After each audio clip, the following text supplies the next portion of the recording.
ஸ்ரீமத் பாகவதம் காண்டம் 7 அத்தியாயம் 2 பதம் எண் 13.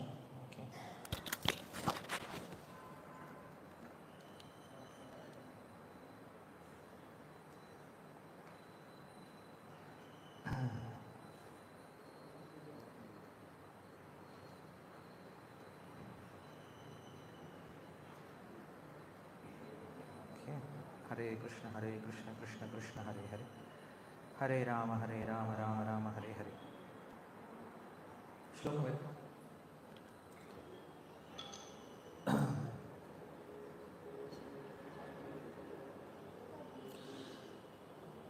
इति ते भर्तृनिर्देशम् आधाय शिरसा धृताः तथा प्रजानां कथनं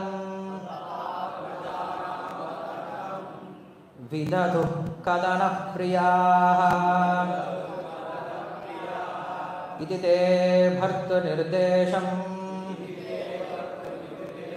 आधाय शिरसा धृताः ततः प्रजानां कथनं विदधुः कथनः प्रियाः इति ते भर्तृनिर्देशम् आधाय शिरसा धृतः तथा प्रजानां कथनं विदधुः कथनः प्रियाः.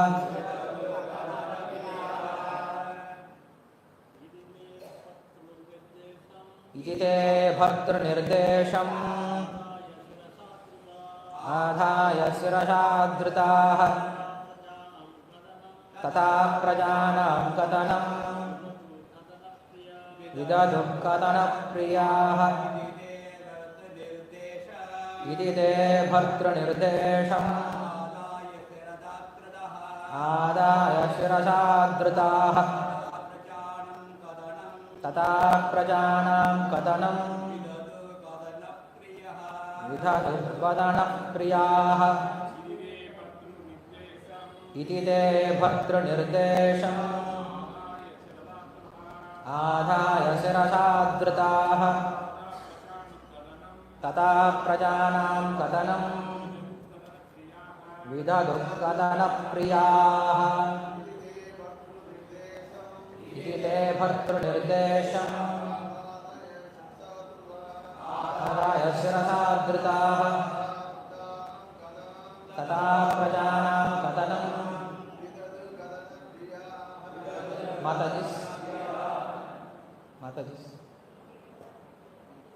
इति ते भर्तृनिर्देशम् आधाय शिरसा धृताः तथा प्रजानां कथनं विदधुः कथनः प्रियाः. इति ते भर्तृनिर्देशम् आधाय शिरसा धृताः तथा प्रजानां कथनं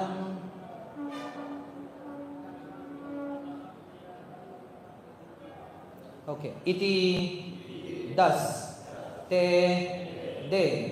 bhartru of the master nirdesham the direction adhaya receiving shirasa with their heads adhrutaha respecting tata so also prajana of all the citizens kadanam persecution vidadhu executed kadana priyaha who are expert in persecuting others. Translation and commentary by His Divine Grace A.C. Bhaktivedanta Swami Srila Prabhupada, founder Acharya of ISKCON. English translation. Thus the demons, being fond of destroyers activities, took Hiranyakashipu's instruction on their head with great respect and offered him obeisances. According to his directions, they engage in envious activities directed against all living beings. Purport. The followers of demonic principles, as described here, are thoroughly envious of the general populace. In the present day, scientific advancement exemplifies such envy. The discovery of nuclear energy has been disastrous to people in general because demons all over the world are manufacturing nuclear weapons. The word Kadanapriyaha is very significant in this regard. The demonic persons who want to kill the Vedic culture are extremely envious of the feeble citizens, and they act in such a way that ultimately their discoveries will be inauspicious for everyone. Jagata Ahitaha. The 16th chapter of Bhagavad Gita fully explains how the demons engage in sinful activities for the destruction of the populace. இவ்வாறாக அழிவுச் செயல்களில் அதிக விருப்பம் கொண்ட அசுரர்கள் ஹிரண்யகசிபுவின் உபதேசங்களை சிரம் மேற்கொண்டு மிகவும் மரியாதையுடன் அவனுக்கு வணக்கம் செலுத்தினர். அவனது உத்தரவின்படி அனைத்து ஜீவராசிகளுக்கும் எதிரான துஷ்ட செயல்களில் அவர்கள் ஈடுபட்டனர். பொருளுரை: இங்கு விவரிக்கப்பட்டது போல் அசுர கொள்கைகளை பின்பற்றுபவர்கள் பொது ஜனங்களிடம் முற்றிலும் பொறாமை கொண்டவர்களாக உள்ளனர். இன்று விஞ்ஞான முன்னேற்றம் இத்தகைய பொறாமைக்கு எடுத்துக்காட்டாக விளங்குகிறது. அணுசக்தியின் கண்டுபிடிப்பானது பொது ஜனங்களுக்கும் நாசத்திற்குமாக இருந்து வருகிறது. ஏனெனில் உலகம் முழுவதும் உள்ள அசுரர்கள் அணு ஆயுதங்களை உற்பத்தி செய்து கொண்டிருக்கிறார்கள். இவ்விஷயத்தில் கதனப்பிரியாக எனும் சொல் மிகவும் குறிப்பிடத்தக்கதாகும். வேத பண்பாட்டை கொல்ல விரும்பும் அசுர இயல்புடைய மனிதர்கள் பலவீனமான பிரஜைகளிடம் மிகவும் பொறாமையுடன் நடந்து கொள்கின்றனர். இறுதியில் அவர்களுடைய கண்டுபிடிப்புகள் அனைத்தும் அமங்கலத்தை ஏற்படுத்தும் வகையில் ஜகத அஹிதாக அவர்கள் செயல்படுகின்றனர். அசுரர்கள் பொது ஜனங்களின் அழிவுக்காக எப்படி பாவச் செயல்கள் ஈடுபடுகின்றனர் என்பதை பகவத்கீதையின் 16ஆம் அத்தியாயம் முழுமையாக விளக்குகிறது. நமோ விஷ்ணுபாதாய கிருஷ்ண பிரேஷ்டாய பூதலே ஸ்ரீமதே பக்தி வேதாந்த சுவாமி நாமினே நமஸ்தே சாரஸ்வதி தேவே கௌரவாணி பிரச்சாரிணே நிர்விசேஷ சூன்யவாதி பாश्चात्यदेशतारिणे जय श्री कृष्ण चैतन्य प्रभु नित्यानंद श्री अद्वैत गदाधर श्रीवासादि गौरभक्त वृंद हरे कृष्ण कृष्ण कृष्ण हरे हरे हरे राम राम राम हरे हरे योऽन्त प्रविश्य वाचमां प्रसुप्तां संजीवयत्त किल शक्तिधरस्वदाम्ना अन्यां सहस्रचरणश्रवणत्वगादीन् प्राणान् नमो भगवते पुरुषाय तुभ्यं पान्त्वस्मान् पुरुहूतवैरिबलवन् मातङ्गमाद्यद्घट कुम्भोच्छाद्रिविपाटनादिकपटु प्रत्येकवज्रायिताः श्रीमत्कण्ठीरवास्य प्रदसुनकरा धारिधारातिदूरप्रद्वस्तत्त्वान्तशान्तप्रवितमनसा भाविता भूरिभागैः इति ते भर्तुनिर्देशम् आदाय शिरसा धृतः तथा प्रजानां कथनं विदधुं कथनप्रियः. Thus the demons, being fond of distress activities, took Hiranyakashipu's instruction on their heads with great respect and offered him obeisances. According to his directions, they engaged in envious activities directed against all living beings. Hare Krishna. Hare Krishna. நன்றி. இந்த ஞாயிறு சத்சங்கம் நிகழ்ச்சி வந்திருக்கவங்க எல்லாருக்கும் ரொம்ப நன்றி. இங்கே ஸ்ரீமத் பாகவத்தில் நம்ம 7ஆவது ஸ்கந்தத்தில் பார்த்துட்டு இருக்கோம். ஸோ 7ஆவது ஸ்கந்தத்தில் ரொம்ப முக்கியமான விஷயங்கள்லாம் பேசப்பட்டிருக்கு. இங்கே என்ன பேசியிருக்காங்க அப்படின்னா, அசுரர்களுடைய, அதாவது ஹிரண்யகசிபுனுடைய பின்பற்றக்கூடியவர்கள் இருக்காங்க இல்லையா, அவங்க என்ன பண்ணுறாங்க, யாருக்கு நமஸ்காரம் பண்ணுறாங்க? ஹிரண்யகசிபு நமஸ்காரம் பண்ணுறாங்க. ஹிரண்யகசிபுனுடைய வார்த்தையை சிரம் மேல் கொள்கிறாங்க. நம்ம சொல்லுவோம் இல்லையா, சிரம் மேற்கொண்டு, தமிழ் அடிக்கடி சொல்லுவோம் இல்லையா, இங்கே அப்படியே சொல்லப்பட்டிருக்கு. சிரம் மேற்கொண்டு அந்த வார்த்தைகளை நடத்த ஆரம்பிக்கிறாங்க. இன்னும் சொல்ற போகிறாங்க, இதுதே பர்த்ரு நிர்தேசம் அப்படின்னு சொல்கிறாங்க. பர்த்ரு அப்படின்னா கணவன் அப்படின்னு அர்த்தம். ஸோ கணவன் சொன்னால் எப்படி மனைவி கேட்பாலோ அது போல் என்ன பண்ணுறாங்களா இவங்களும், அவர் சொல்லிட்டார் அப்படின்னா அவ்வளோதான், என்ன பண்ணுறாங்க, செய்ய ஆரம்பிச்சிடுறாங்க. இதுதே பர்த்ரு நிர்தேசம். அவங்களுக்குன்னு சுய புத்தி அப்படிங்கிறது கிடையாது. அதனால் என்ன பண்ணுறாங்க, தன்னுடைய தலைவர் என்ன சொல்கிறாங்களோ அதை செய்ய தயாராகிட்டாங்க. ஸோ கிருஷ்ணர் பகவத்கீதை சொன்ன அதே விஷயத்தை இங்கே பின்பற்றுறாங்க. என்னது, சததம் கீர்த்தயந்தோ மாம் யதந்தஸ்த திடவ்ரதாக நமஸ்யந்தஸ்ய மாம் பக்தியா நித்யயுக்தா உபாசதே. அவங்க பகவத்கீதை அப்படியே பின்பற்றுறாங்க. கிருஷ்ணர் சொல்றாரு, எப்பையும் பெயரை சொல்லிக்கிட்டே இருங்க. அவங்க என்ன பண்ணுவாங்க எப்பயுமே, ஓம் ஹிரண்யாய நமஹ, ஓம் ஹிரண்ய கஷபவே நமஹ, எப்பயும் சொல்லிட்டே இருப்பாங்க. பேரை சொல்றாங்களா? சொல்றாங்க. சததம் கீர்த்தயந்தோமாம் யதந்தஸ்த திடவ்ரதாக, என் மேல நம்பிக்கை கொள்ளுங்க. எல்லாருக்கும் ஹிரண்யகசிபு மேல அவ்வளவு நம்பிக்கை, என்ன வந்தாலும் நம்ம தலைவர் பார்த்து பாருடா அப்படின்னு முழு நம்பிக்கையோடு இருந்தாங்க. திடவ்ரதாக. நமஸ்யந்தஸ்ய, என்ன பண்ணுவாங்க, வந்து கீழே விழுந்து விழுந்து விழுந்து கும்பிடுவாங்க. பார்க்கும் போதெல்லாம் விழுந்து விழுந்து கும்பிடுவாங்க இல்லையா? இந்த சுதர்சனா தலை சுலுக்கிக்கும், விழுந்து விழுந்து கும்பிட்றாங்க. நமஸ்யந்தஸ்ய மாம் பக்தியா, இதெல்லாம் எப்படி பண்றாங்க? பக்தியோட செய்யறாங்களாம். பக்தியோட செய்யறாங்கன்னு என்ன தெரியுமா அர்த்தம்? ஒரு சிலர் காசுக்காக செய்யறவங்க நிறைய பேர் இருக்காங்க. காசுக்காக என்ன பண்ணுவாங்க, கீழே வந்து விழுந்து விழுந்து கும்பிடுவாங்க. சார் வணக்கம் சார், வணக்கம் சார், வணக்கம் சார். காசு கொடுக்கல, யோ போயா நீ அந்த பக்கம் சொல்லிட்டு என்ன பண்ணுவாங்க, நம்மளை திட்டிட்டு போயிடுவாங்க. ஆனால் அந்த மாதிரி இல்லையா, இவங்க என்ன பண்ணுறாங்க, எல்லாரும் விழுந்து விழுந்து கும்பிட்றாங்க. இப்படி எல்லாரும் அவங்களுக்கு பெரிய பக்தர்களாக இருந்தாங்க. உண்மையில் சொல்ல போனோம் அப்படின்னா ஹிரண்யகசிபு ஒன்றுமே பண்ணவே முடியல. தேவர்கள் எல்லாமே 21 சதுர்யுகமாக ஆளுங்களே காணமா, எங்கே போனாங்கன்னே தெரில. 21 சதுர்யுகம் என்ன பண்ணுறான் ஹிரண்யகசிபு, ஆட்சி பண்ணிட்டு இருக்கான் இந்த உலகத்தை. அநேகமாக விஷ்ணு அப்படின்ற பேரையே மறந்து போயிட்டாங்க எல்லாரும். விஷ்ணுன்னு ஒருத்தர் இருக்காரு அப்படிங்கிறதே மறந்து போயிட்டாங்க. ஏன்னா அவன் என்ன தெரியுமா பண்ணா, வேதத்தில் என்ன சொல்லப்பட்டிருக்கோ எல்லாத்தையும் ஃபாலோ பண்ணான். அதனால் என்ன பண்ண முடியல, அவனை எதுவுமே பண்ண முடியல. நீங்கள் வேதத்தின் பிரகாரம் போயிட்டீங்க அப்படின்னா அவங்களை ஒன்றும் பண்ண முடியாது. இன்றைக்கி நிறைய குற்றவாளிகள் அப்படி தான் இருக்காங்க. என்ன பண்ணுறாங்க, அவங்க தப்பு தான் பண்ணுறாங்க, ஆனால் தப்பை எப்படி பண்ணுறாங்க, சரியாக பண்ணுறாங்க, லீகலாக பண்ணுறாங்க. லீகலாக பண்ணும்போது அவனை என்ன பண்ண முடியல, ஒன்றுமே பண்ண முடியல.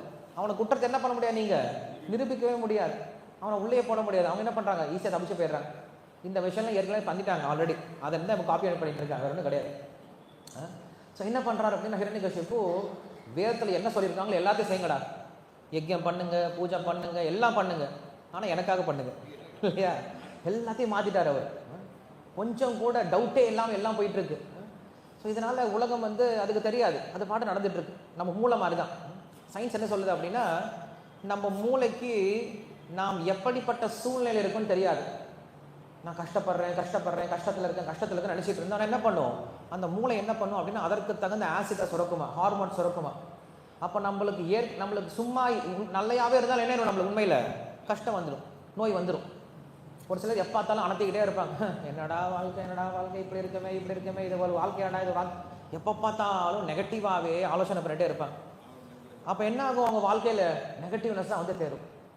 உடம்பும் கெட்டு போயிடும், மனசும் கெட்டு போயிடும். ஏன்னா அவங்களே அவங்களுக்கு எடுத்துக்கிறாங்க. ஆராய்ச்சி என்ன சொல்லுது அப்படின்னா, நமக்கு கெட்டது பண்ணுறதுக்கு வெளியிலேருந்து ஆளுங்க தேவையில்லை, நம்மளுடைய எண்ணம் தான் நம்மளுக்கு என்ன பண்ணுது, கெட்டதையும் கொடுக்குது. இன்னும் சொல்ல போனால் நம்மளை சாஸ்திரம் என்ன சொல்லுது, உள்ள பரமாத்மா இருக்காரு, அவர் என்ன தெரியுமா பண்ணுவார், ததாஸ்து அப்படின்னு சொல்லிடுவார், அப்படியே ஆகட்டும் அப்படின்னு சொல்லிடுவார். நம்ம என்ன நினைக்கிறோமோ அதுக்கு அப்படியே ததாஸ்து அப்படின்ட்டுவார்.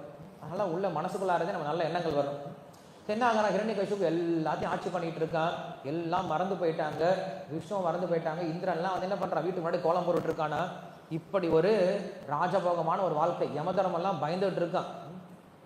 அவங்க மக்கள் என்ன பண்ணா, நல்லா பார்த்துக்கிட்டான். யாரு, அவங்களுடைய சகாக்களை நல்லா பார்த்துக்கிட்டான், அவங்களுடைய பிரஜைகளை நல்லா பார்த்துக்கிட்டான். ஒரு ராஜா எப்படி இருக்கணுமோ அந்த மாதிரி இருந்தான். சத்திரியன் எப்படி இருக்கணுமோ அந்த கடமையை சரியா பண்ணான். பகவான் அதான் சொல்றாரு, உன்னுடைய கடமையை செய்யப்பா போதும் அப்படின்னு சொல்றார். அப்போ என்ன பண்ணுறான், சத்திரிய கடமையை நல்லா பண்ணிட்டு தான் இருக்கான். இதே விஷயம் தான் ராமாயணத்தில் சொல்கிறாங்க. சீதை சொல்கிறாங்க, ஹே ராவணா, நீ எல்லாத்தையும் சரியாக பண்ணுற, என்ன பண்ணுற, சிவபெருமானுடைய பெரிய பக்தனாக இருக்க, நல்ல வேதம் படிச்சிருக்க, யஜ்யம் நல்லா பண்ணுவ. நீ யஜ்யம் பண்ணனா தேவதைகளை கீழே இறங்கி வந்துடுவாங்க. எந்த அளவுக்கு மயங்கி போயிடுவாங்க அப்படின்னா, ஓம் ஸ்வாஹா ஓம் ஸ்வாஹா ஓம் ஸ்வாஹான்னு அக்னிக்கிட்ட யஜ்யம் பண்ணிட்டு இருக்கும்போது ஸ்வாஹா அப்படின்ற அக்னி தேவதை, அக்னியுடைய மனைவி பக்கத்தில் வந்து நின்னான்னா அக்னி மெய் மறந்து யஜ்யத்தை கேட்டே இருப்பானா. இவன் என்ன பண்ணுவான், ஸ்வாஹாவை தூக்கி ஓடி போயிடுவானா இல்லையா, ஸ்வாஹா ஆகி போயிட்டான் இல்லையா. ஸோ அப்படி இவன் என்ன பண்ணுவான் அப்படின்னா, எல்லாரையும் தன்னுடைய வசத்தை வச்சுட்டு இருந்தான். சிவபெருமான தன்னுடைய பக்தியினால் கவர்ந்துட்டான், பிரம்மதேவனை தன்னுடைய தபஸ்யத்தினால கவர்ந்துட்டான். எல்லாரையும் அப்படி ஆட்சி பண்ணிக்கிட்டு இருந்தான், எல்லாருக்கும் நல்லா வாழ்க்கை வச்சுட்டு இருந்தான். ஹனுமான் போய் இலங்கையை பார்க்கும் பொழுது எல்லாரும் வீடும் எப்படி இருந்ததா, மாளிகையாக இருந்ததா. ராஜா வீடு மட்டும் கிடையாது, எல்லார் வீடும் மாளிகை, எல்லாருக்கும் ஒரே மாதிரி சமத்துவம். அன்னைக்கு என்ன பண்ணாரு, என்ன சொல்றது, சமத்துவபுரமா, இன்னைக்கு தான் பேசுகிறேன் சமத்துவபுரம் அப்படின்னு சொல்லிட்டு அன்றைக்கி அவர் சமத்துவரெலாம் கட்டி வச்சிட்டார், பெரிய பெரிய வீடு கட்டி வச்சிட்டார், எல்லாருக்கும் பெரிய பெரிய மாளிகை. ராஜாவும் ஒரே மாதிரி தான் இருக்காங்க, சின்ன பிரஜைகள் எல்லாத்துக்கும் சமமாக வச்சு நல்லா பார்த்துக்கிட்டார். அப்போ தான் சீதை சொல்கிறாங்க, நீ எல்லாத்தையும் சரியாக பண்ணுறப்பா, ஆனால் ஒரு விஷயம் உங்ககிட்ட கிடையாது. என்ன தெரியுமா? இல்லை, சாது சங்கம் அப்படிங்கிற உங்ககிட்ட எல்லாம் போயிடுச்சு. சாது சங்கம் அப்படின்ற தர்மம் இல்லாதனால நீ பண்ணக்கூடிய எல்லா தர்மமும் டிச்சில் கொண்டு போய் கொட்டுன ஒரு விருந்துக்கு சமமாக மாறி போயிடுச்சு. இல்லை அப்படின்னா இறந்த பிணத்திற்கு அலங்காரம் பண்ணுறதுக்கு சமமாகி போயிடுச்சு. என்ன பண்ணுறாங்க? நல்லா புதுசாக பட்டு வேஷ்டி இல்லை பட்டு சேலை வாங்கிட்டு வராங்க, நல்ல அலங்காரத்துக்கு நிறைய பொருட்கள்லாம் வாங்கிட்டு வராங்க, நல்லா நகையெல்லாம் கொண்டு வந்து என்ன பண்ணுறாங்க, ஒரு பியூட்டிஷியனை கூப்பிட்டு வந்து நல்ல அலங்காரம்லாம் பண்ணி எல்லாம் பண்ணி வச்சுட்டாங்க. ஆனால் பிரயோஜனமே இல்லை. ஏன்னா என்ன பண்ணுறாங்க? யாருக்கு பண்ணியிருக்காங்க? எல்லாத்தையும் இறந்து போன பிணத்துக்கு பண்ணிக்கிட்டு இருக்காங்க. ஒரு பிரயோஜனமும் கிடையாது. அலங்காரம் இருக்கா? அலங்காரம் இருக்குது, பார்க்குறதுக்கு அழகாக இருக்கா? பார்க்குறதுக்கு அழகாக இருக்குது. ஏதாவது பிரயோஜனம் இருக்கா? பிரயோஜனம் ஒன்றும் கிடையாது. பார்த்து பயந்து ஓடி போயிடுவோம். ஸோ அது போல தான் பக்தி இல்லாமல், பக்த சங்கம் இல்லாமல் நாம் எவ்வளோ நல்லது பண்ணாலும் அது எல்லாமே வெறும் இறந்த பிணத்திற்கு அலங்காரம் செய்தது போல அப்படின்னு சொல்கிறேன். இன்றைக்கி சமுதாயம் இப்படி தான் போயிட்டுருக்கு. இன்றைக்கி நாகரிக சமுதாயத்தில் பார்த்தோம் அப்படின்னா எல்லாமே அவங்களுக்கு தேவையானது எல்லாமே கிடைக்குது. ஃபாஸ்ட், இம்மீடியட்டாக என்ன வேணுமோ அவங்களுக்கு டக்கு டக்குன்னு கிடைச்சிடும். ஆனால் எது கிடைக்கல அப்படின்னா நமக்கு தேவையான மிக முக்கியமான விஷயம் கிடைக்கல. என்ன கிடைக்கல அப்படின்னா சாந்தி அப்படிங்கிறது கிடைக்கல, அமைதி அப்படிங்கிறது கிடைக்கல. நம்ம கோயிலில் தான் உட்காந்துட்டு இருக்கோம், கோயிலில் உட்காந்துருந்து நம்மளுக்கு சாந்தி கிடைக்கல, இங்கே உட்காந்து ஃபோன் தான் பேசிகிட்டு இருக்கோம் இல்லையா?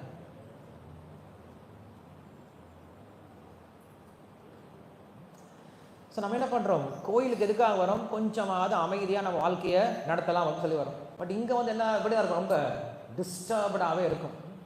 எத்தனை நாள் தான் இப்படி ஓடிக்கிட்டே இருக்கிறது? ஸோ இங்கே பார்க்குறோம் நம்ம ஹிரண்யகசிபு என்ன பண்ணுறாரு அப்படின்னா அவங்க ஆளுங்க நல்லா பார்த்துக்கிறாரு. ஆனால் அவர்கிட்ட இருக்கக்கூடிய ஒரே ஒரு குறை என்னது? பக்த சங்கம் அப்படிங்கிறது கிடையாது. அவருடைய தபஸ்யத்தினால என்ன பண்ணார் அப்படின்னா முதல்ல என்ன வேலை பண்ணார் அப்படின்னு சொல்கிறாங்க. கூப்பிட்டாரு, அவங்க ஆளுங்கெல்லாம் கூப்பிட்டாரு, டேய் எல்லாம் வாங்கடா, இங்கே எல்லாம் வந்து நின்றுச்சிங்க. சாமி அடியேன் அடியேன் சொல்லுங்க, நீங்கள் எல்லாரும் இந்த உலகத்துக்கு நல்ல காரியம் பண்ணணும். சொல்லுங்கள் சாமி, பண்ணிடலாம். என்ன நல்ல காரியம் பண்ணும்? இந்த உலகத்தில் மக்கள் எல்லாம் ரொம்ப கெட்டு போயிட்டு இருக்காங்க. ஆமாம், உண்மைதான். என்ன கெட்டு போயிட்டு இருக்காங்க? எல்லாரும் விஷ்ணு பக்தர்களாக இருக்காங்க. விஷ்ணு பக்தர்களாக ஆகிட்டு எல்லாரும் என்ன பண்ணுறாங்க? எல்லாரும் புண்ணிய காரியங்கள் ஈடுபடுறாங்க, எல்லாரும் பசுக்களை பராமரிக்கிறாங்க, எல்லாரும் விவசாயம் நல்லா பண்ணுறாங்க, எல்லாரும் ஒருத்தர் உதவி பண்ணிக்கிறாங்க இல்லையா? ஒருத்தர் மரியாதை கொடுத்துக்கிறாங்க, எல்லாரும் நல்ல குணங்களோடு இருக்காங்க, அவங்கவுங்க குடும்பத்தை நல்லா இருக்காங்க. ரொம்ப தப்பான விஷயமாச்சே, இப்படி இருக்கக்கூடாது உலகமான இல்லையா? ஏன்னா நம்ம இப்படி கிடையாது, நம்மள மாதிரி தான் உலகம் இருக்கணும் இல்லையா? என்ன பண்ணுங்க, உள்ளே போய் இறங்குங்க, எல்லாத்தையும் முடிச்சுட்டு வாங்கடா அப்படின்னு சொல்கிறாங்க. அப்படி ஆகட்டும் சுவாமி, எல்லாம் கிளம்ப கிடுகிடும் கிளம்ப ஆரம்பிக்கிறீங்க. என்ன பண்ணுங்க, பகவான் ஏற்படுத்திய சனாதன தர்மத்தை முழுவதுமாக அழித்து விட்டு வெற்றி கொண்டு வாருங்கள் அப்படின்னு சொல்கிறாங்க. இப்போ சொன்னது எப்பயோ சொன்ன மாதிரி இருக்குல்ல? ஸோ இதெல்லாம் ஹிரண்யகசிபுடைய வேலை தான், வேற ஒன்றும் கிடையாது. என்ன பண்ணுறாங்க? அனுப்பிச்சு விட்டாரு. அவங்க என்ன பண்ணுறாங்க? போய் காரியங்களை பண்ண ஆரம்பிக்கிறாங்க. நம்மளுக்கு சாஸ்திரம் என்ன தெரியுமா சொல்லுது? ஒவ்வொரு இனத்திற்கும் ஒவ்வொரு குறிக்கோளை சொல்லியிருக்கு. இப்போ பசு அப்படின்னா பசுனுடைய பயன் என்னது? பசுனுடைய மிக முக்கியமான குணம் என்னது? பால் கொடுக்கும். இப்போ நாய் அப்படின்னா அதோடைய மிக முக்கியமான குணம் என்னது? காவல் காக்கும். இப்போ சிங்கம் அப்படின்னா அதோடைய குணம் என்னது? காட்டை பாதுகாக்கக்கூடியதாக இருக்குது. குதிரை அப்படின்னா அதோடைய குணம் என்னது? ரொம்ப வேகமாக ஓடக்கூடியது. குரங்கு அப்படின்னா அதோடைய குணம் என்னது? தாவிட்டே இருக்கு, இங்க தாவிட்டே இருக்கு. கழுகு அப்படின்னா அதோடைய குணம் என்னது?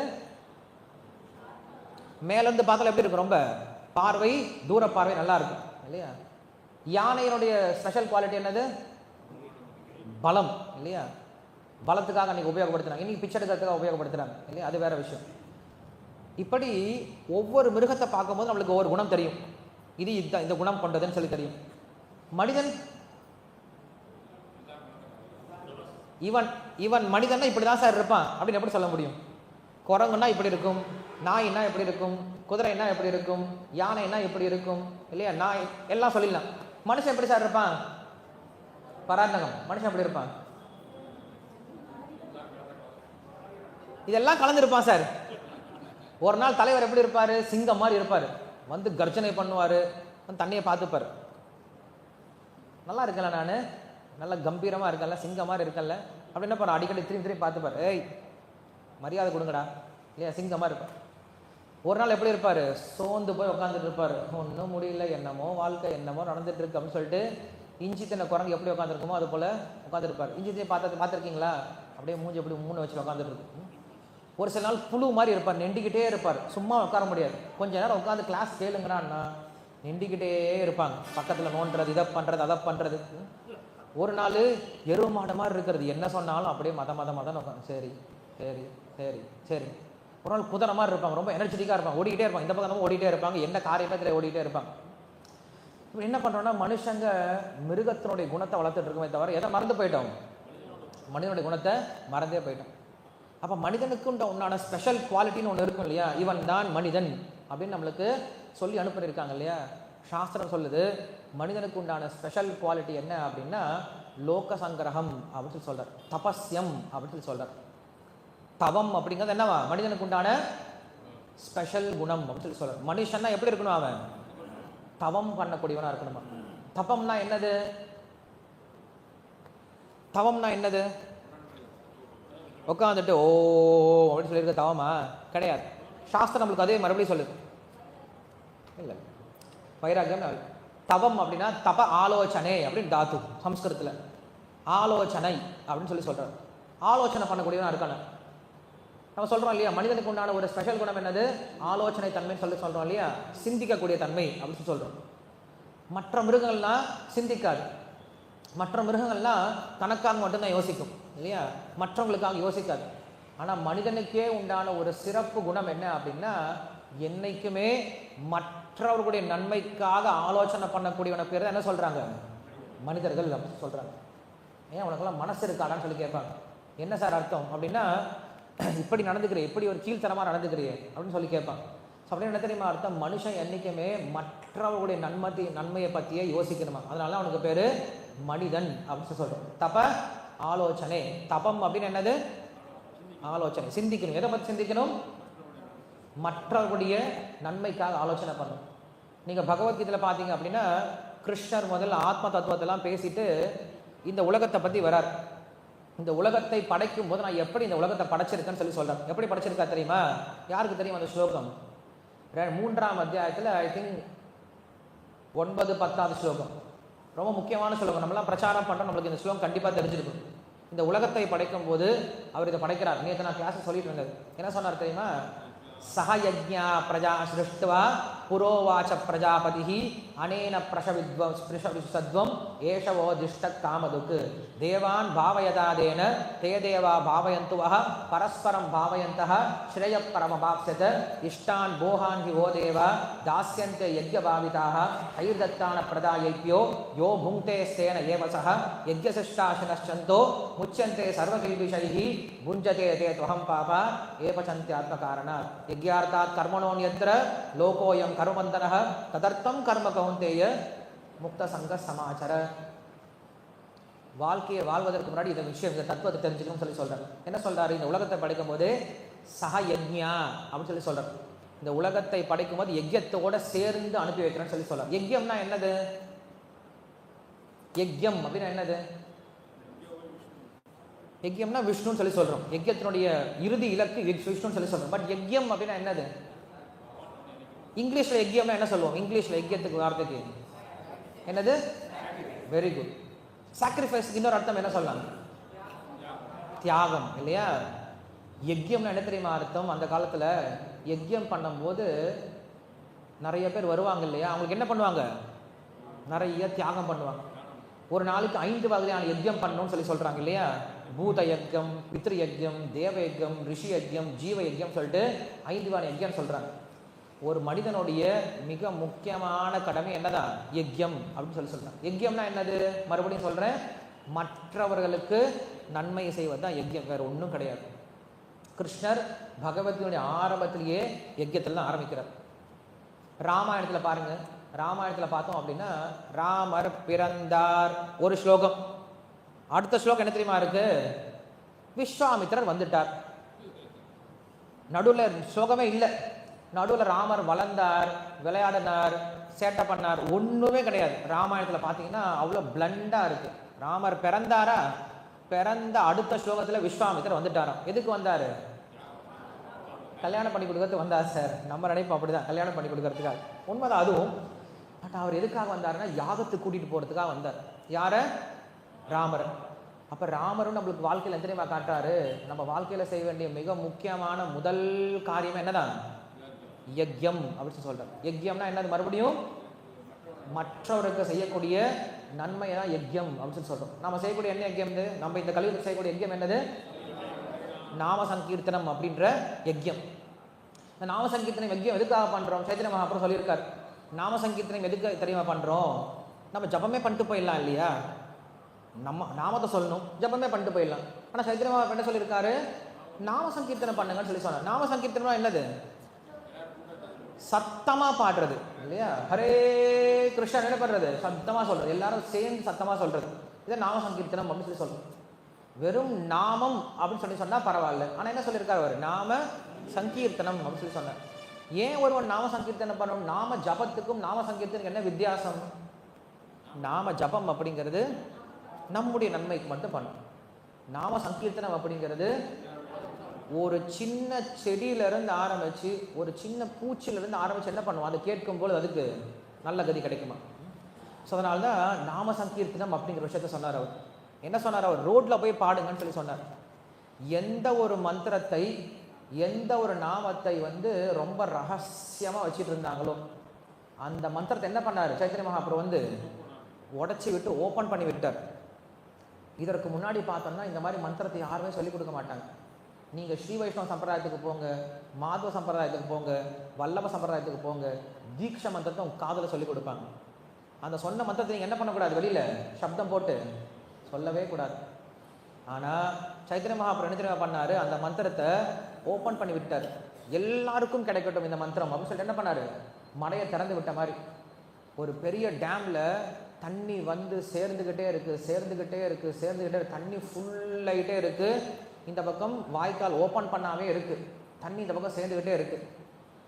அப்போ அந்த டேமை திறந்து விட்டால் என்ன ஆகும்? தண்ணி வேகமாக ஓடி வரும். வேகமாக ஓடி வரும்போது எதிர்த்தாப்பில் இருக்கிறது வயலா, வெறும் காடா, வீடா, இல்லை அசிங்கமாக பொருள் இருக்கா, நல்ல பொருள் இருக்கா, கோயில் இருக்கா, எதையும் பார்க்காது. என்ன பண்ணும்? எல்லாத்தையும் அடிச்சுக்கிட்டு துவம்சம் பண்ணிட்டு போயிடும், எல்லாத்தையும் நிரப்பிடும். கங்கை அப்படி தான் பிரவாகமாக ஓடி வருவார். அதுபோல் இந்த நாம சங்கீர்த்தனம் அப்படிங்கிற விஷயத்தை எப்போ திறந்து விட்டாரோ அதுக்கப்புறம் என்ன ஆன தெரியுமா? இவன் பிராமணனா, க்ஷத்ரியனா, வைஷ்யனா, சூத்ரனா, பிரம்மச்சாரியா, கிரகஸ்தனா, வானப்பிரஸ்தனா, சன்னியாசியா, பெண்களா, பாபிஷ்டனா, இல்லை வர்ணாசிரம தர்மத்திற்கு அப்பாற்பட்டு இருக்கக்கூடிய மிலேச்சனா, எவ்வளனா, எதையுமே பார்க்கவே இல்லை. எல்லாரும் என்ன பண்ணிடுது? நாம சங்கீர்த்தனம் தூய்மைப்படுத்த ஆரம்பிச்சிருது இல்லையா? அதனால்தான் நாம சங்கீர்த்தனம் அப்படிங்கிறது தான் இந்த லோக கல்யாணத்திற்கு மிகவும் முக்கியமான ஒரு விஷயம். அந்த லோக கல்யாணத்தை செய்வதற்கு நமக்கு பொறுப்பை கொடுத்துருக்கார். சைத்தன்ய மகாபிரபு பண்ணியிருக்கலாம். அவர் என்ன தெரியுமா பண்ணார்? அவருடைய லீலையில் நம்ம எல்லாரும் ஈடுபடணும் அப்படின்னு நினைச்சார். இப்போ கிருஷ்ண லீலை அப்படின்னு ஒன்று இருந்தது, கோவர்தன லீலை அப்படின்னு இருந்தது. கோவர்தன லீலையில் யாரெல்லாம் ஈடுபட்டாங்க? அங்கிருந்த கோபியர்கள், அங்கிருந்த பசு கண்ணுக்குட்டிலாம் ஈடுபட்டது. ராசலீலை அப்படின்னு ஒன்று இருக்குது. ராசலீலை யாரெல்லாம் ஈடுபட்டாங்க? அங்கிருந்த கோபியர்கள்லாம் இருந்தாங்க இல்லையா? நிறைய லீலைகள்லாம் இருக்குது. வேற என்ன லீலை உங்களுக்கு ஞாபகம் இருக்குது? கிருஷ்ணோட லீலையில் தாமோதர லீலை, யசோதையெல்லாம் இருந்தாங்க. யசோதை, நலக்குபேர, மணிக்கிரவெல்லாம் இருந்தாங்க. குருக்ஷேத்திர லீலை போர் நடந்தது இல்லையா? அப்போ நிறைய பேர் பார்த்தாங்க. நம்ம அந்த லீலையெல்லாம் என்ன பண்ண முடியாது, இப்போ போய் பிரவேசம்லாம் பண்ண முடியாது. ஆனால் ஒரு லீலை, அது என்ன தெரியுமா? லீலை சைத்தன்ய மகாபிரபு பண்ண லீலை. என்னது? நாம சங்கீர்த்தனத்தை பிரச்சாரம் பண்ண ஆரம்பித்தார். அந்த லீலையை அப்போ ஆரம்பித்தவர் என்ன பண்ணுறார்? அந்த லீலையை இது வரைக்கும் நடத்திக்கிட்டே இருக்கார். ஸோ நமக்கு பெரிய பாக்கியம் என்ன தெரியுமா? நாமும் பகவானுடைய லீலையில் ஒரு பகுதியாக இருக்கோம் அப்படிங்கிறது எவ்வளோ பெரிய பாக்கியம். இந்த மாதிரி பாக்கியத்தை யாருமே கொடுக்க மாட்டாங்க. எப்பயுமே ஒரு பெரிய ஹிஸ்டரியை பண்ணும் பொழுது பக்கத்தில் யாரையும் வச்சுக்க மாட்டாங்க, ஏன்னா அவங்க பேர் போயிடுவேன் அப்படின்னு சொல்லிட்டு. இப்போ ராஜராஜ சோழன் பெரிய கோயில் கட்டினார் அப்படின்னா அவர் பேர் மட்டும்தான் தெரியும், கூட இருந்தவங்க பேர்லாம் யாருமே தெரியாது, எல்லாரும் பேரையும் கட் பண்ணி விட்டாங்க. தாஜ்மஹால் கட்டினார் அப்படின்னு அவர் பேர் மட்டும் தெரியும், கூட இருந்தவங்க பேர்லாம் யாரையும் கட் பண்ணி விட்டாங்க, எல்லாத்தையும் தூரம் வழி. மேலே மேலே போக போய் என்ன பண்ணுவாங்க, கொஞ்சம் கொஞ்சமாக ஆளுங்களை கழட்டி விட்டு போயிடுவாங்க. ஏன்னா அவன் போய் கரெக்டாக அவன் போய் உட்காரணும், ஒரு ஆள் தான் உட்கார முடியாங்க, 2 பேரை சேர்த்துக்க மாட்டாங்க. ஆனால் பகவான் அப்படி கிடையாது, சைத்தன்ய மகாபிரபு அப்படி கிடையாது. என்ன பண்ணியிருக்காரு? அவரோட லீலையில் நாம் எல்லாரும் பங்கு பெறணும் அப்படின்னு சொல்லிட்டு அந்த லீலையில் நம்ம ஈடுபடுத்திட்டு இருக்காரு. அதனால் நாம் ரொம்ப பெரிய பாக்கியசாலிகள். எதனால் அப்படின்னா நாம் எல்லாரும் எந்த லீலையில் இருந்துட்டு இருக்கோம்? இப்போ சைத்தன்ய மகாபிரபுடைய லீலையில் இருந்துட்டு இருக்கோம். இந்த கோயிலை விட்டு கொஞ்சம் வெளியில் போனோம் அப்படின்னா எல்லாருமே வேற லீலையில் ஈடுபட்டு இருக்காங்க. என்ன லீலை அது? கலியினுடைய லீலையில் ஈடுபட்டு இருக்காங்க. ஸ்ரீமத் பாகவத்தில் ஆரம்பத்திலே சொல்லப்பட்டிருக்கு, பரீட்சித் மகாராஜன் வெளியில் போகிறார், திக்விஜயத்துக்காக போகிறார். போகும் பொழுது ஒரு நபர் என்ன பண்ணுறான் அப்படின்னா பசுமாட்டுடைய கால்களை வெட்டிட்டு இருக்கான், காலமாட்டுடைய கால்களை வெட்டிட்டு இருக்கான். என்ன வெட்டிட்டு இருக்கான் அப்படின்னா 3 கால்களை வெட்டிட்டான். இன்னும் ஒரே ஒரு கால் தான் நின்றுருக்கு. 3 கால்கள் என்னென்ன அப்படின்னா, முதல்ல தூய்மை கால் போயிடுச்சு, 2வது தபம் அப்படிங்கிற காலும் போயிடுச்சு, 3வது கருணை அப்படின்ற காலும் போயிடுச்சு. ஒரே ஒரு காலம் நின்றுருக்கு. என்ன கால் அது? சத்தியம் வாயுமை அப்படின்ற ஒரே ஒரு காலில் தான் நின்றுருக்கு. அப்போ ஆரம்பிச்சது தான் இந்த கலிபுருஷனுடைய லீலை. முதல்ல மாட்டினது யாரு? பரீட்சித் மகாராஜனே மாட்டினார் இல்லையா? முதல்ல பரீட்சித் மகாராஜனே மாட்டி அதுக்கப்புறம் தப்பிச்சு போயிட்டான்னு வச்சுக்கோங்களேன். அந்த கலிபுருஷன் லீலை இது வரைக்கும் நடந்துட்டு இருக்கு. கலிபுருஷன் லீலை என்ன தெரியுமா? முதல்ல இந்த 3 விஷயம் இருக்காது. என்ன 3 விஷயம் இருக்காது? முதல்ல கருணை இருக்காது, அங்க தூய்மை இருக்காது, அங்க தவம் இருக்காது. 3ஐயும் அழிச்சிடும். ஒன்னே ஒன்று தள்ளாடிட்டு இருக்கும். என்னது? சத்தியம் உண்மை அப்படிங்கிறது. இன்னைக்கு மனுஷங்க கிட்ட இருக்கக்கூடிய ஒரே ஒரு நல்ல குணம் அப்படின்னு சொல்லி சொன்னா, ஏதாவது சொல்ற வார்த்தை மாதிரி நடந்துக்கிற ஒரு குணமாவது இருக்கு. மற்றதெல்லாம் இன்னைக்கு போயிடுச்சு நம்ம கிட்ட. அப்ப இந்த 3 குணங்களும் போயிடுது. ஒரே ஒரு குணம், இந்த சத்தியம் அப்படிங்கிற ஒரு குணம் தான் இருக்கு. இந்த மாதிரி நம்ம மாறிடக்கூடாது. கலியுகத்துடைய தாக்கம் அப்படிங்கிறது என்ன தெரியுமா? பிரிவினையை ஏற்படுத்துறது. களி வந்துருச்சு அப்படின்னா என்ன ஆயிடும்? நவகிரகம் மாதிரி ஆயிடுவாங்க. நவகிரகத்தை பார்த்துருக்கீங்கல்ல? நவகிரகம்லாம் எப்படி இருக்கும்? திரும்பி திரும்பி நின்று இருக்கும். யாரையும் ஒருத்தர் சேர்த்து பார்க்கவே மாட்டாங்க. கிருஷ்ணர் பகவத்கீதை சொல்றாரு, நாம் இந்த உலகத்தில் இருக்கிறதுக்கான காரணம் என்ன அப்படின்னு சொல்லி சொல்றாரு. என்ன தெரியுமா சொல்றாரு? இச்சா துவேஷ சமுத்வேன துவந்த மோகேன பாரத சர்வபூதானி சம்மோகம் சர்கேயாந்த பரந்தப. இதுதான் ஒரே ஒரு ரீசன். 2 ரீசன். என்னென்னது? இச்சா துவேஷ. 2 விஷயம் சொல்றேன். இச்சைன்னா என்னது? ஆசை இல்லையா?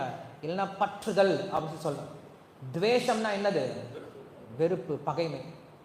இந்த உலகத்தில் இருக்கக்கூடிய மக்கள் மேல நம்மளுக்கு என்ன வரக்கூடாது?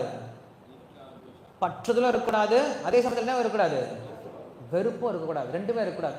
2ஐயும் தாண்டிய நிலையில ஒருத்தர் இருக்கணும். ஒரு பக்தன் யாரை பார்த்தும் வெறுப்பும் அடையக்கூடாது, அவங்க மேல விருப்பமும் படக்கூடாது. இல்ல பக்தனை பார்த்து யாரும் பயப்படவும் கூடாது, வெறுப்பும் அடையக்கூடாது. கிருஷ்ணர் பகவத்கீதையும் சொல்லுவார். ஸ்லோகம் என்னது? 12வது ஸ்லோகம். எனிவே, ஸோ நம்ம புரிஞ்சுக்க வேண்டிய விஷயம் என்ன அப்படின்னா, கலிபுருஷன் நம்ம கிட்ட வராமல் இருக்கணும் அப்படின்னா நாம் செய்ய வேண்டிய விஷயம் இதுதான். என்னது? வெறுப்பு அப்படிங்கிற விஷயம் நம்ம என்ன பண்ணக்கூடாது? ஏற்றுக்கூடாது. இங்க ஹிரண்யகசிபு என்ன பண்ணியிருக்காரு அப்படின்னா, ரொம்ப காலம் தவம் பண்ணாரு. தவம் பண்ண என்ன பண்ணாரு? சக்தியை பெற்றாரு. அந்த சக்தியை பெற்ற என்ன பண்ணாரு? அந்த சக்தியை எப்படி உபயோகப்படுத்தினாரு? தவறா உபயோகப்படுத்தினார். இது நம்ம புரிஞ்சுக்க வேண்டிய விஷயம். சக்தியை யாரு கொடுக்கணும் அப்படின்னு பார்த்து கொடுக்கணும். நம்ம எல்லாருக்கும் என்ன பண்ணிடக்கூடாது? பவர்ஸை எடுத்து கொடுத்துடக்கூடாது. இன்னைக்கு கலியுகத்தில் அதான் நடந்துட்டு இருக்கு. என்ன பண்றாங்க? ஈக்குவல் ரைட்ஸ், எல்லாருக்கும் சம உரிமை, எல்லாரும் எல்லாம் ஆக வேண்டும் அப்படி என்ன பண்றாங்க? எல்லாத்தையும் எடுத்து கொடுத்துட்றாங்க. எல்லாரும் டீச்சர்ஸ் ஆகலாம், எல்லாரும் டாக்டர்ஸ் ஆகலாம், எல்லாரும் வக்கீல்ஸ் ஆகலாம், எல்லாரும் பிஸ்னஸ் பண்ணலாம், எல்லாரும் இதை பண்ணலாம், அப்படி பண்ணலாம். என்ன ஆயிடுது? இன்னைக்கு எல்லா இடத்துலையும் பிரச்சனை வந்து, டீச்சர்ஸாக இருக்க முடிய மாட்டேங்குது, டாக்டர்ஸாக இருக்க முடிய மாட்டேங்குது, வக்கீல்ஸாக இருக்க முடிய மாட்டேங்குது. காரணம் என்னது? நிறைய கள்ளப்பணம் உள்ள கலந்துடுது. அவங்க குணமே இல்லாமல், அவங்களுடைய தன்மை, அதுக்கான தன்மை இல்லாமல் என்ன பண்ணுறாங்க? அப்படி வாழ்க்கை வாழ்ந்துட்டு இருக்காங்க. அதனால் அந்த காலத்தில் என்ன பண்ணுவாங்கன்னா, ஞானத்தை பெறுவதற்கு ஸ்கூலுக்கெல்லாம் போக மாட்டாங்க. ஸ்கூலில் போய் என்ன பண்ண மாட்டாங்க? அட்மிஷன் பண்ணிட்டு நான் பணம் கட்டி நான் சொல்லிக் கொடு அப்படின்னு சொல்ல மாட்டாங்க.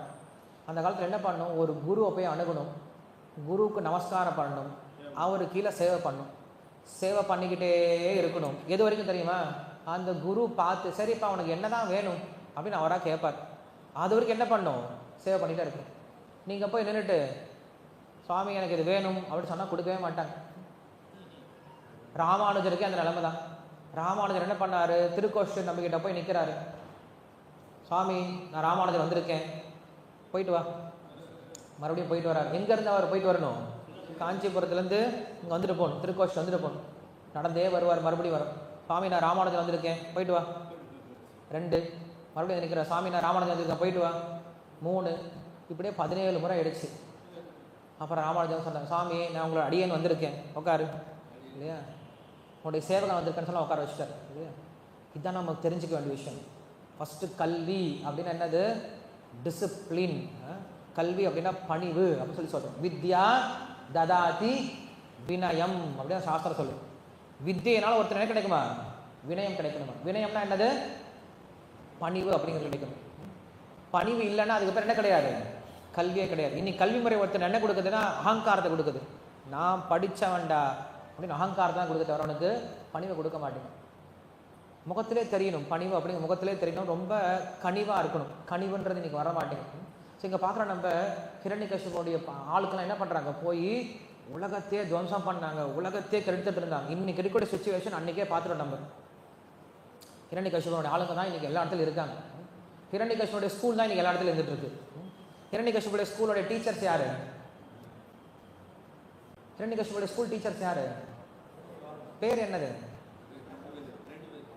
2 பேர் இருப்பாங்கல்ல, சந்தா அமர்கா.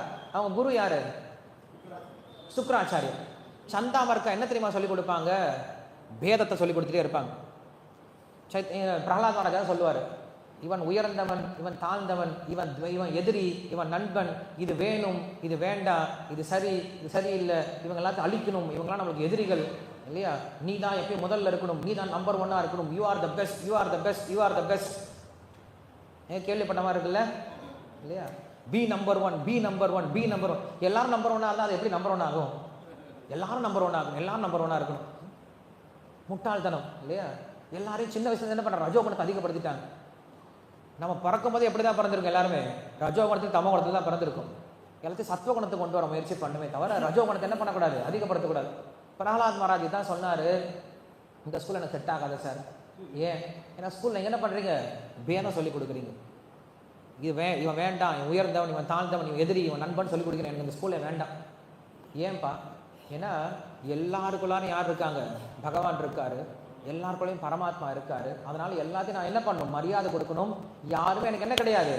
எதிரிகள் கிடையாது அப்படின்ற ஞானம் எனக்கு வந்திருக்கிறதுனால நான் உனக்கு இந்த ஸ்கூலை ரிஜெக்ட் பண்ணுறேன்னு சொல்லிட்டேன். சரி, நம்ம தெரிஞ்சுக்க வேண்டிய விஷயம் என்ன தெரியுமா? இந்த பிரகலாத் மகாராஜ் என்ன பண்ணார் அப்படின்னா, ஹிரண்யகசிபு இவ்வளோ சக்தி வாய்ந்தவராக இருந்தார். மொத்த பிரபஞ்சத்தையும் தன்னுடைய கண்ட்ரோலை வச்சுட்டு இருந்தார். தேவர்கள்லாம் பயந்துட்டு இருந்தாங்க. எல்லாமே அழிவை நோக்கி போயிட்டு இருந்தது.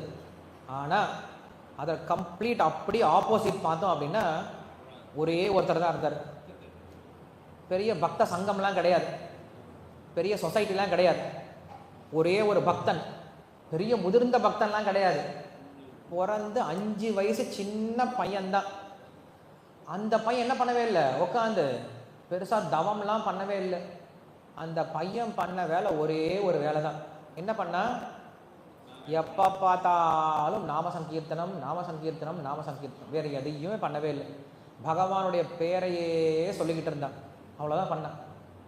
அந்த பேரை சொல்ல சொல்ல என்ன ஆகுது அப்படின்னா, அவனை சுற்றி இருந்த பசங்கள்லாம் மாற ஆரம்பிச்சிட்டாங்க இல்லையா.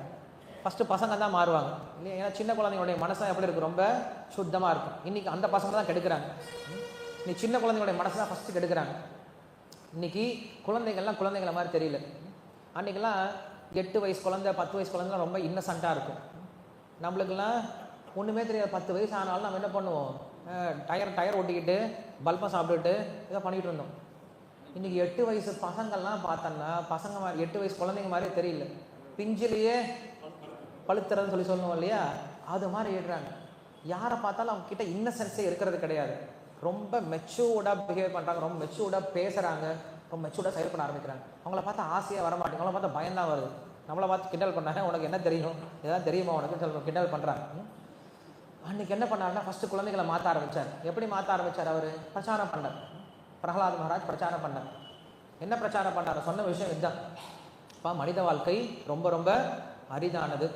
மனித வாழ்க்கையை சரியாக உபயோகப்படுத்திக்கோங்க. எப்படி உபயோகப்படுத்தணும்? முதல்ல உங்களுடைய வாழ்க்கையை நீங்கள் சுத்தப்படுத்திக்கோங்க. அதுக்கப்புறம் என்ன பண்ணுங்கள்? அந்த வாழ்க்கையை இந்த சுத்தப்படுத்தின பின்னாடி இந்த விஷயத்தை மற்றவங்களுக்கு சொல்லிக் கொடுங்கன்னு சொன்னார். சைத்தன்ய மகாபிரபு இது செஞ்சது தான். என்ன பண்ண முதல்ல ஆரம்பிச்சது யார் தான்? அங்கே பிரகலாத் ஆரம்பித்தார். பிரச்சாரத்தை முதல் செஞ்ச ஸ்தாபகாச்சாரியர் யார் தான்? பிரகலாத் தான் இல்லையா. அதனால் அந்த பிரகலாதன் செஞ்ச ஒரே ஒரு விஷயம் என்னது, அவர் வந்து சத்தியயுகம் தான்.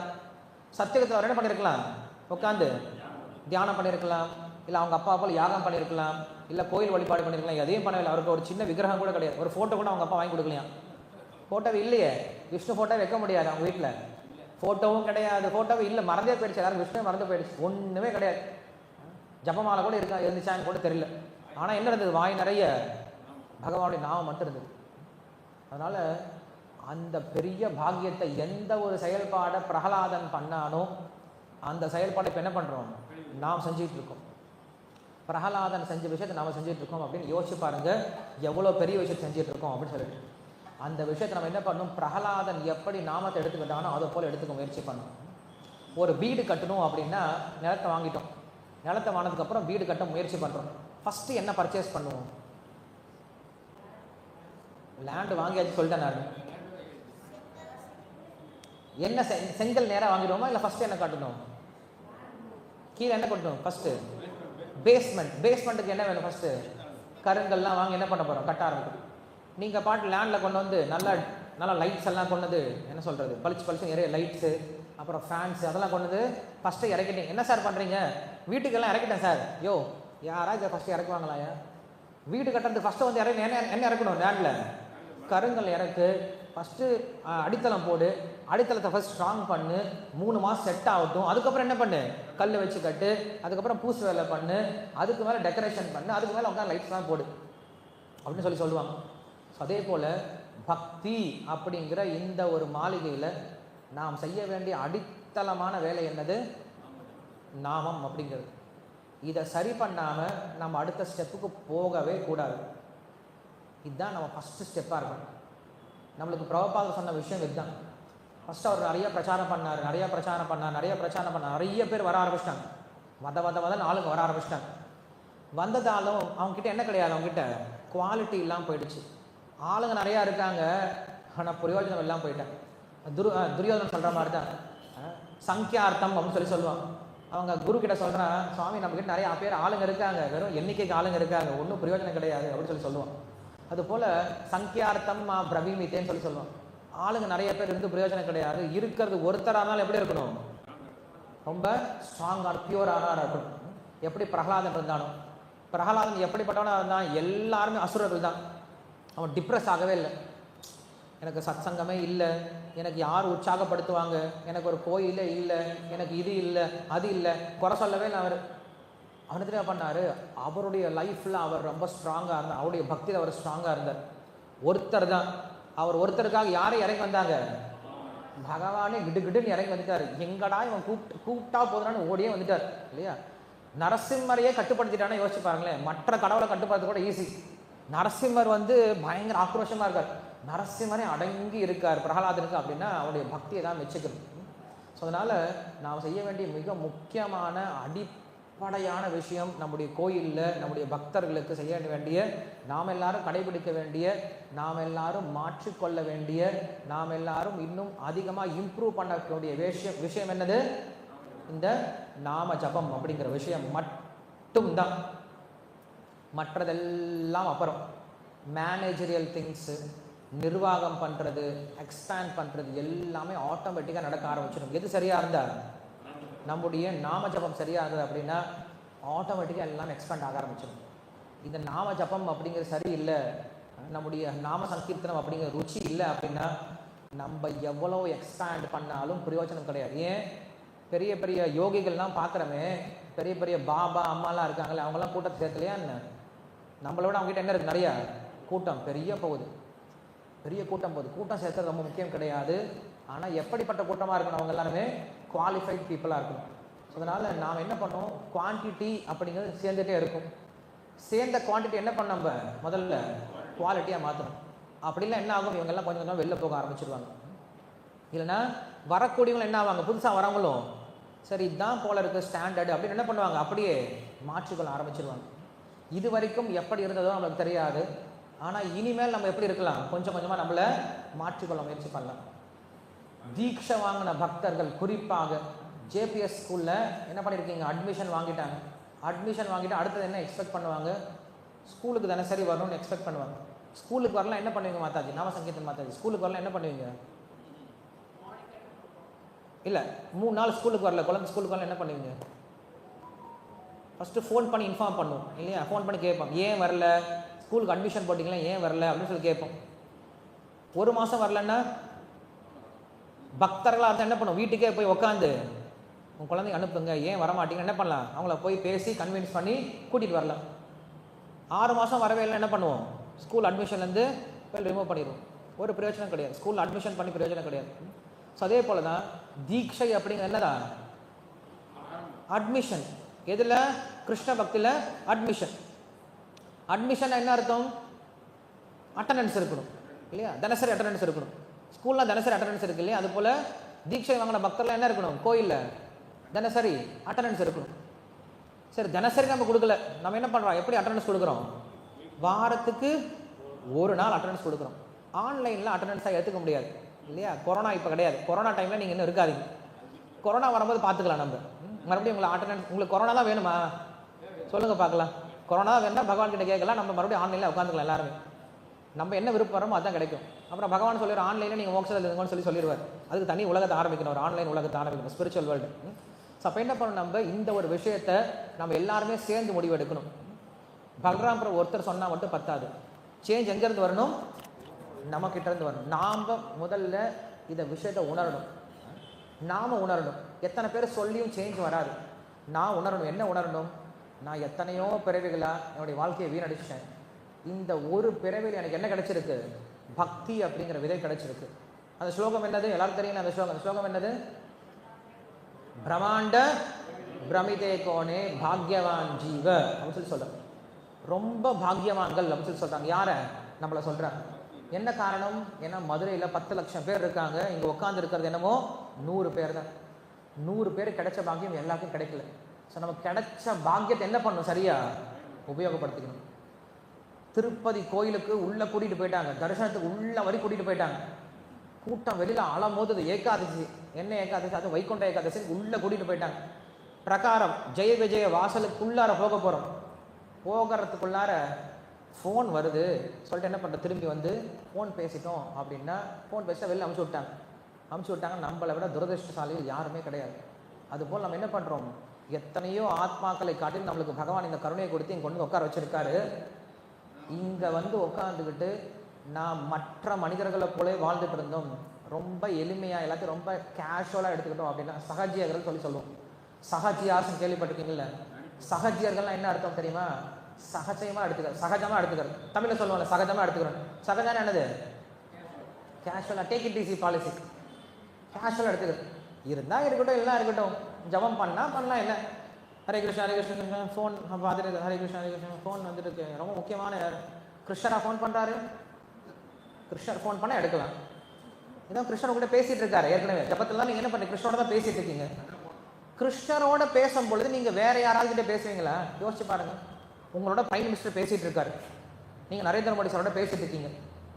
சைடில் திரும்பி யார்கிட்ட அது அவர் பாட்டு பேசிகிட்டு இருக்கும்போது கொஞ்சம் இருங்க சார், சொல்லுங்கள் என்னண்ணே பஜ்ஜி போண்ட ரெடி ஆகிடுச்சா, கொண்டு வாங்கினே அப்படின்னு பேச நரேந்திர மோடி கேவலமாக இருக்கும். மறுபடியும் உங்களை கூப்பிடவே மாட்டார். நம்ம என்ன பண்ணுறோம்? சாண்டிங் அப்படிங்கிறது பகவானுக்கும் நம்மளுக்கும் நடக்கக்கூடிய மீட்டிங் டைம். அந்த மீட்டிங் டைம் அப்படிங்கிறது ரொம்ப பர்சனலான டைம். அந்த மீட்டிங் டைமில் யாருக்குமே இடம் கொடுக்காதீங்க. யாராவது பேச வந்தாங்கன்னா கையெடுத்து கும்பிட்டுருங்க. ரொம்ப முக்கியமான விஷயம் எதுவுமே கிடையாது இந்த உலகத்தில். இந்த உலகத்தில் ரொம்ப முக்கியமான விஷயம், நான் இந்த உலகத்துலேருந்து கிளம்புறது தான் முக்கியமான விஷயம் இல்லையா? என்னுடைய ஆத்மா நான் காப்பதுக்கு கிளம்பணும். அதுக்கு என்ன தேவை? இந்த நாமம் தான் தேவை. அதை நான் பண்ணிகிட்டு இருக்கேன். இப்போ எதுவும் டிஸ்டர்ப் பண்ணாதீங்க. காலையில் நம்ம என்ன பண்ணோம் அப்படின்னா 6:30 7 மணிக்குள்ளார எல்லாத்தையும் முடிச்சிடணும், எல்லா சாண்டிங் முடிச்சிடணும். இது எல்லா கோயிலும் நடக்கக்கூடிய ஸ்டாண்டர்டான விஷயம், பிரபாவுடைய ஸ்டாண்டர்டான விஷயம்.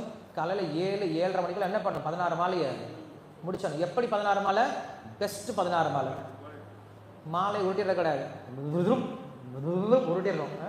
என்ன பண்ணுறோம்? ஆன்லைனில் வந்ததுனால என்ன ஆகிடுச்சு அப்படின்னா ப்ராப்பா சொல்லிட்டு இருக்காரு மந்திரத்தை. நம்ம என்ன பண்ணுறோம்? மணி மட்டும் நோத்திட்டோம். ப்ராப்பா சொல்லிட்டு நம்ம மணி நோத்தணும். ஹரே கிருஷ்ணா ப்ராப்பா அது ரொம்ப கஷ்டப்பட்டு சொல்லிடுறோம். மணி மட்டும் நோத்திட்டே இருக்கும். முடியும் ப்ராப்பா சொல்லிட்டே இருக்கு. நம்ம ஃபோனை பார்த்துட்டு இருக்கோம், அங்கங்கே பார்த்துட்டு இருக்கோம். நிறைய பேர் ஜன்னலை செக் பண்ணிட்டு இருக்காங்க, ஜன்னல்லாம் ஸ்ட்ராங்காக இருக்கா, அப்புறம் ஃபோட்டோ பிடிச்சி இழுத்து பார்க்குறாங்க, அப்புறம் ஒரு பக்தரையாக போய் தொடுத்து பார்க்குறாங்க, எல்லாம் நல்லா போயிட்டு இருக்கா. எல்லாம் தேவையில்லை. ஜபம் அப்படின்னா ஜபம் மட்டும்தான், வேற எதையுமே செய்ய வேண்டாம். இது ரொம்ப கஷ்டம்தான். ஆனால் என்ன பண்ணுது, நம்ம ப்ராக்டிஸ் செஞ்சு தான் ஆகும். இதை ப்ராக்டிஸில் மட்டும்தான் வரும். ஸோ ப்ராக்டிஸ் செய்ய செய்ய ரொம்ப ரொம்ப ஈஸியாக வந்துடும். அதற்கு என்ன தெரியுமா பண்ண, நம்ம பக்தர்களுடைய சங்கத்துலேருந்து என்ன பண்ணணும், இந்த ஜபத்தை செய்ய ஆரம்பிக்கணும். ஸோ இது முதல்ல நம்ம எப்படி ஆரம்பிக்கலாம்னு நாங்கள் நினச்சிட்டு இருந்தோம். தீட்சை வாங்கின பக்தர்களை முதல்ல கூப்பிட்டு செய்யலாம் அப்படின்னு நினச்சிட்டு இருந்தோம். பட் இப்போ அதெல்லாம் டைம் கிடையாது. இப்போ நம்ம என்ன பண்ண போகிறோம், இன்னைக்கு காலையில் நம்ம என்ன பண்ணுறோம், சேன் பண்ணுறோம். அதுபோல் என்ன பண்ணலாம், ஒவ்வொரு சண்டேவும் நம்ம என்ன பண்ணலாம், இந்த ஒரு உறுதி எடுத்துக்கலாம். சண்டே ஆனால் காலையில் மங்களாரத்தி, ஜபம், குரு பூஜை, பாகவதம், பிரசாதம், இதுதான் என்னுடைய ஷெட்யூல். மற்ற நாள்லாம் நம்ம என்ன பண்ணுறோம், ஷெட்யூலை ஃபிக்ஸ் பண்ணி வச்சுக்கிறோம்ல. காலையில் எந்திரிக்கணும், ஸ்கூலுக்கு அனுப்பணும், வேலைக்கு அனுப்பணும், ஷெட்யூல் ஃபிக்ஸ் பண்ணிக்கிறோம். எல்லாருக்கும் ஷெட்யூல் போட்டீங்கன்னா கிருஷ்ணனுக்கு ஏன் ஷெட்யூல் பண்ண மாட்டேங்கிறீங்க? கிருஷ்ணன் அவ்வளோ அனாமத்தாக போயிடுச்சு அவங்களுக்கு, அவ்வளோ சீப்பாக போன ஒரு பொருளாக அவங்களுக்கு, எவ்வளவோ கிடைக்காத நம்மளுக்கு பொருள் கிடைச்சிருக்கு. ஆனால் என்ன பண்ணுறோம், கிருஷ்ணர் யாருமே சீரியஸாக எடுத்துக்க மாட்டேங்கிறாங்க. அந்த காலத்துலேருந்தே அப்படி தான் இருக்குது. கிருஷ்ணர் தளத்திலே அடிச்சுக்கிறார், டே நான் பகவான்டா யாராவது சீரியஸாக எடுத்துக்குவான், யாருமே எடுத்துக்க மாட்டேங்கிறாங்க. கிருஷ்ணர் கடைசியில் பார்த்து அவராக கூப்பிட்டு ஒருத்தர் உட்கார வச்சு பகவத்கீதை சொல்லி கொடுத்தார். எல்லாம் அதை கூட கேட்டிருக்க மாட்டான். கடைசியில் கிளம்பும்போது 120 வருஷத்தில் பகவத்கீதை சொல்லி கொடுத்துட்டு போனார். யாருமே கிருஷ்ணர் சீரியஸாக எடுத்துக்கவே இல்லை. ஏன்னா ரொம்ப எளிமையாக கிடைக்குது இல்லையா. எளிமையாக கிடைச்சா நம்மளுக்கு என்ன ஆகிடும், அது மேலே மதிப்பு வராது. ஹரே கிருஷ்ணா மதம் தானே, ஹரே கிருஷ்ணா மதத்து மேலே நம்மளுக்கு ஏன் நம்பிக்கை வர மாட்டேங்குது? ஏன்னா ரொம்ப சிம்பிளாக இருக்குது. நம்மளுக்கு ரொம்ப கஷ்டமான விஷயம் தான் நம்பிக்கை வரும். டாக்டரே ரொம்ப கஷ்டமான மருந்து சொன்னால் அவன் நம்பிக்கை வரும். டாக்டர்கிட்ட போகிறோம், சார் ரொம்ப கஷ்டமாக இருக்குது, நீங்கள் என்ன பண்ணுங்க, இது ஈஸி எடுங்க, இதை எடுங்க, டெஸ்ட் எடுங்க, அதை எடுங்க, இதெல்லாம் சொன்னாங்கன்னா ரொம்ப நம்புவோம். ஒன்றும் இல்லை சார், நல்லா தூங்குங்க, நல்லா இளநீ குடிங்க, சரியாக போய்டும். இது என்ன டாக்டர் போய் சொல்கிறாரு, ஒன்றும் படிக்கவே இல்லை போல இருக்கு, போய் டாக்டர் போல இருக்கு அப்படின்னு நினச்சிருக்கு. நம்ம வாழ்க்கை அப்படி தான் போயிட்டுருக்கு. எளிமையாக சொல்கிறவங்கள எடுத்துக்கிறதே கிடையாது. ரொம்ப கஷ்டமாக யார் நம்மளை காம்ப்ளிகேட் பண்ணி சொல்லிக்கிறோம் அவ்வளோதான் பெருசாக எடுத்துக்கிறோம். பக்தி காம்ப்ளிகேட்டடான விஷயம் கிடையாது. நீங்கள் நிறையா செய்ய வேண்டிய அவசியமே கிடையாது. செய்ய வேண்டிய விஷயம் இது ஒன்று தான். என்னது, காலையில் எல்லாரும் மங்களாரத்தி, அட்லீஸ்ட் வாரத்துக்கு ஒரு முறையாவது என்ன பண்ணும், மங்களாரத்தி ஒன்று. குறைஞ்சபட்சம் தீட்சை வாங்கின பக்தர்கள், தீட்சை வாங்க போகிற பக்தர்கள் இனிமேல் அந்த ரூல்ஸ் எல்லாம் போட்டுடுங்க. அந்த ரூல்ஸ் போட்டணும், நம்ம கோயிலில் எழுதி ஒட்டிடணும். தீட்சை வாங்கின பக்தர்கள் ஒவ்வொரு வாரம் வரணும். தீட்சை வாங்க விருப்பப்படக்கூடிய பக்தர்கள் ஒவ்வொரு வாரம் கண்டிப்பாக சண்டே ஆனால் காலைல வந்துடணும். உட்காந்து என்ன பண்ணணும், சேன் பண்ணணும், குரு பூஜை அட்டன் பண்ணணும், இங்கேயே உட்காந்து கிளாஸ் கேட்கணும், பிரசாதம் சாப்பிடணும், ஏதாவது ஒரு சேவையில் ஈடுபடணும். இது ரூல், பேசிக் ரூல். 6 ரூல் தான் எழுதி போட்டலாம். இதை ஃபஸ்ட் என்ன பண்ணலாம், நம்ம ஃபாலோ பண்ண ஆரம்பிக்கலாம். இதுக்கப்புறம் நம்ம என்ன பண்ணலாம், உலகத்தை போய் வெற்றி கொள்ள போடலாம் இல்லையா. இதுக்கப்புறம் உலகம் தானாக வெற்றிக்கு வந்துடும். ஓகேவா. श्रीमद् भागवतम की जय, श्रील प्रभुपाद की जय, हरिनाम संकीर्तन यज्ञ की जय.